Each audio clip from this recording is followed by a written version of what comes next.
Hello, it's the 18th day of March 2022. I'm feeling pretty good. I slept good last night, even though I got up, usual thing. Um, Had a really good solid day of work yesterday, ate really well, got lots of exercise, and I'm enjoying the bounty of that this morning. Good day and good rest, and now it's a good morning in earnest.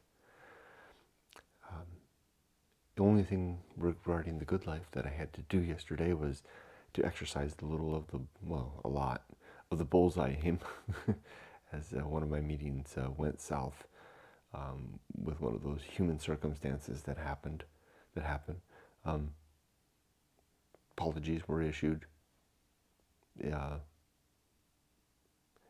I'll just leave it at that. I mean, it was nothing more than humans being humans, and as the project manager, I ultimately am responsible, so I had to kind of manage the situation, bow and gesticulate.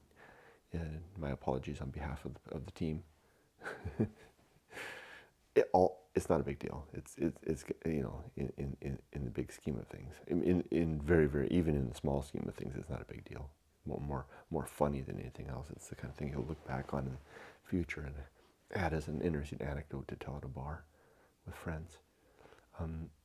So there was that. Good hard day of work yesterday. Every day is just solid work. Today's my status Fridays, so I'll be sending out status reports for 2 projects this week, as my second bigger project is really ramped up in earnest now. So and I got word that my first project, which I thought would end in September, appears that it will be perpetual, which is a good thing in a way, because this project that I'm in now, the bigger project, is going to be more than a year, like 15 months. So between those two, that's going to, if Yumiko and I are serious about retiring in a couple of years, these 2 projects should bring me pretty close to that goal. Really, though, the real aim is to retire after Emily is grown, educated, and settled, which could take more time. That's fine. So let's do the good life. The good life is a life where I'm always in a state of readiness for the end of my life. Having my house in order, my affairs in order, my relationships in order. And where I'm waking each morning early before the sun comes up to make good use of the day that I have before me, and to make great use of the night through sound sleep. To build, maintain, and hold and use a catalog of objectives and principles that I can use to improve my better living, improve my daily efforts, to cultivate my emotions so that I react well to just about any circumstance. But that really is becoming the case. It's really hard to push me over the edge now.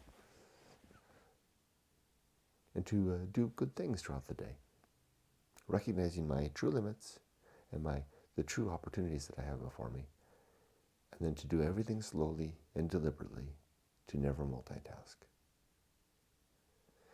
To be always fighting a war against myself and against the things that I think are true in particular, and against things that others propose are true that seem important.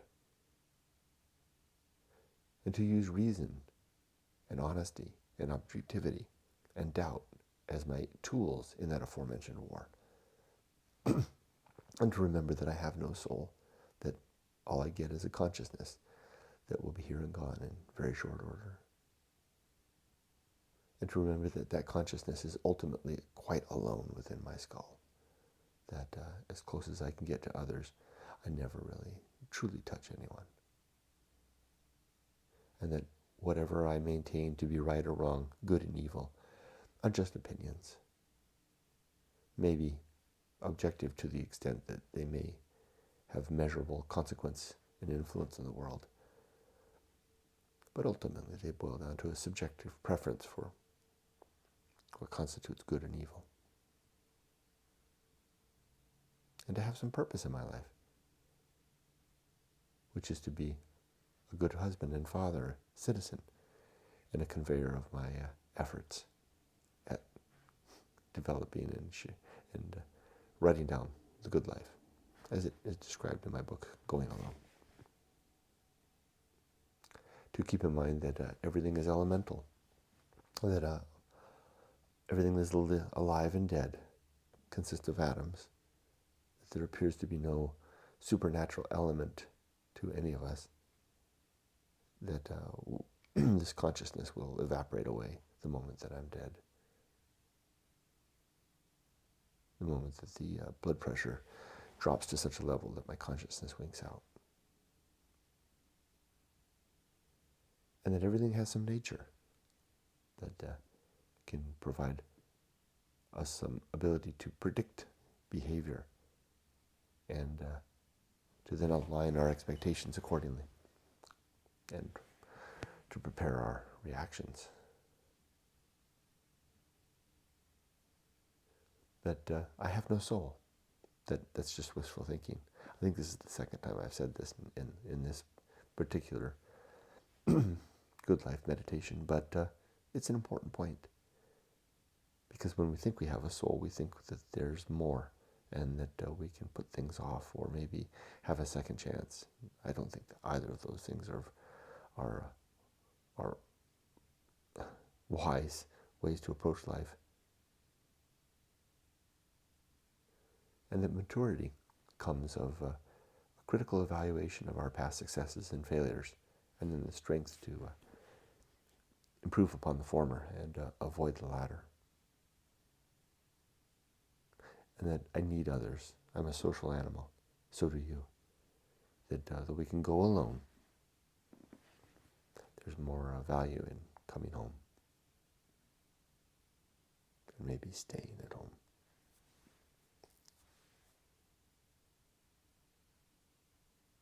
And that I need to be very careful about what I say and what I write, to choose my words and my sentences and my paragraphs, to develop them carefully, to consider them before I utter them, and read more than once before I click the send button on my email or drop that letter in the mail.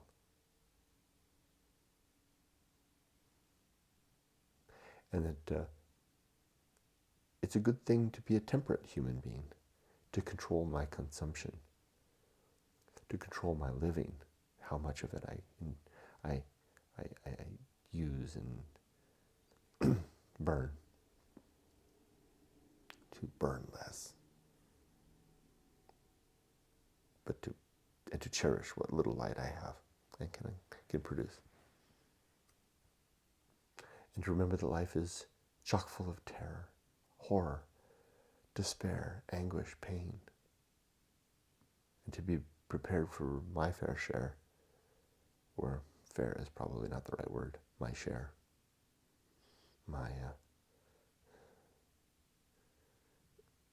it's not quite random, it's just my consequential share of the pain that reverberates through our lives.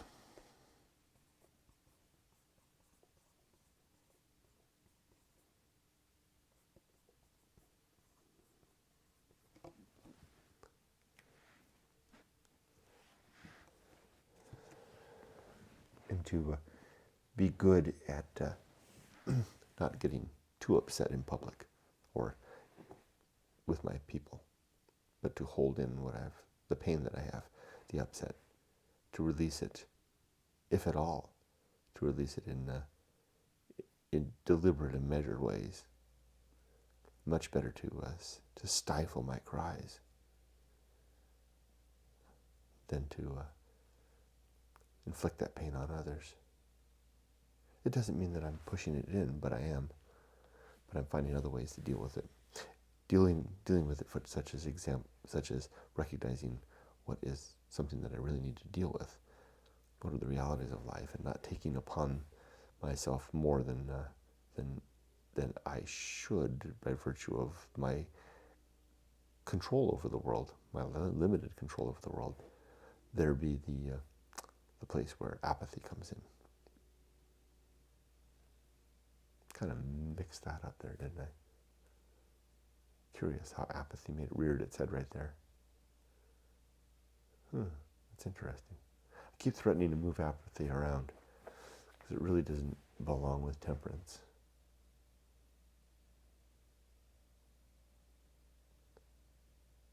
Maybe it belongs with the feast. I don't know.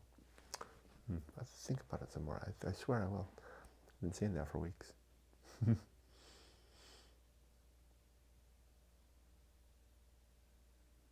To be all right with who I am, where I am, and what I'm doing in every moment, while all the while striving to do better.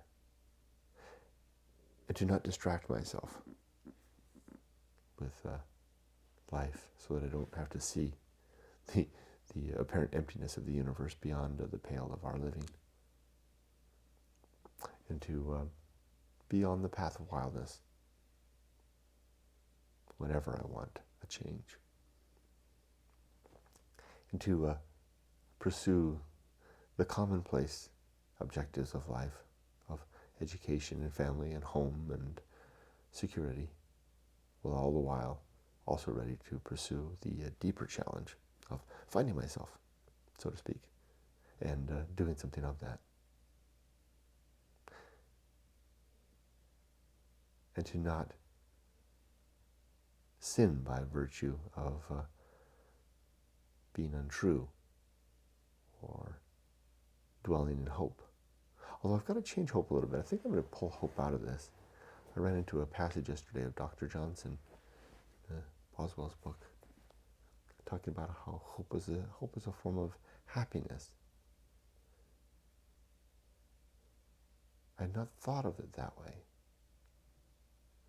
Yet I still think hope is dangerous because we can dwell in it and use it in place of action. But the idea that hope is a form of happiness was interesting. I'm going to have to rethink this.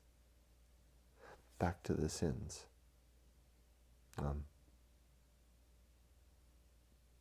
Faith is certainly a sin. Basing our want of belief to our want to believe as the evidence for what we believe. That's nonsense. Superstition, of course, we practically put into a category that is recognized as nonsense. Can't be demonstrated necessarily easily to be true. Not very good evidence, perhaps. But boy, sure wouldn't it be fun to believe in the Loch Ness monster, or Bigfoot, or the little green men. Authority, dogma, these are bad things too. When heeded, when taken as the evidence for what we believe, used as that. Here comes another dog. And then, of course, the real doozy of a sin is gossip. And then complete oblivion, the idea that once we're dead, we're gone for good.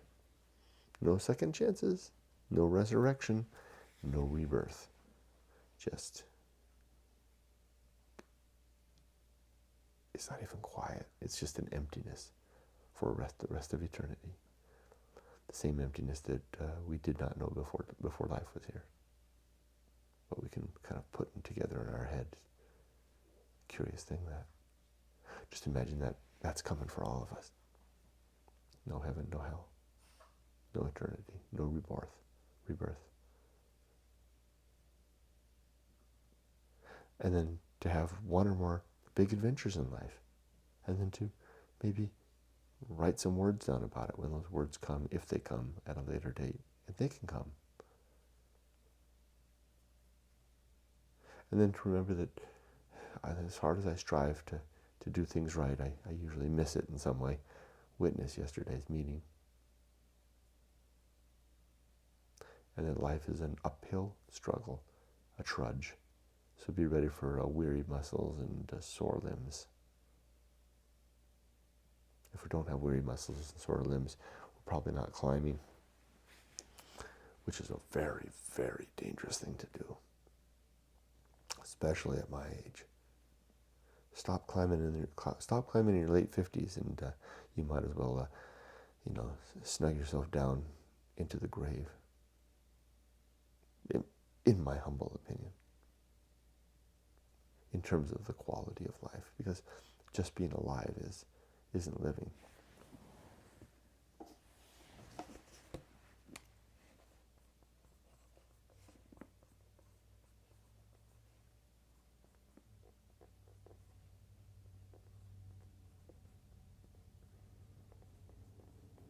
And we're almost done. Keep our principles handy. They're like tools in the engagement of life. And, pardon me, nothing really is enough. Not really, but you get the idea. And then a principle of fun, to have a good time. I read that yesterday in Boswell's book about how Dr. Johnson would, his routine was to set out from his home at 4 p.m. every day and not return until 2 a.m. Just what was that great man doing for 10 hours a day? I know he was quite temperate. He wasn't a drunkard in any way, but apparently he would go to pubs and sit and have a drink. I know he drank a lot of tea, but I think he would drink alcohol too. And I think he enjoyed life. I told Yumiko about that yesterday. I was like, Dr. Johnson spent 10 hours a day wandering the 18th century streets of London. Just what the hell was he doing? I kind of like that model. I kind of like that idea. I could do that. I could see us living in Japan and setting out every day in the evening and not coming home until late. Yumiko laughed at me when I said that. She's like, it's like you could stay up past 9 o'clock. Well, maybe I could change. After all, I'm not going to get any second chances. And that's my good life meditation for today. Oh, I forgot to talk about the day. Today is, I don't have any meetings today. It's my Friday on, but I have 2 status reports to send out. I'll probably get those out first thing in the morning. Then I have a slew of email to answer. A follow-up email from yesterday's training event that I was with, and then various and sundries. But it shouldn't be a bad day. It should be a pretty straightforward day, and it's a shorter day too. So maybe I'll be able to get out a little early. I mean, not early, but early from work. I finish the day earlier, which means I can get to the post office and mail some stuff, including a package to my friend Michael. All right, well, have a good day. Be safe, but not too safe. Peace.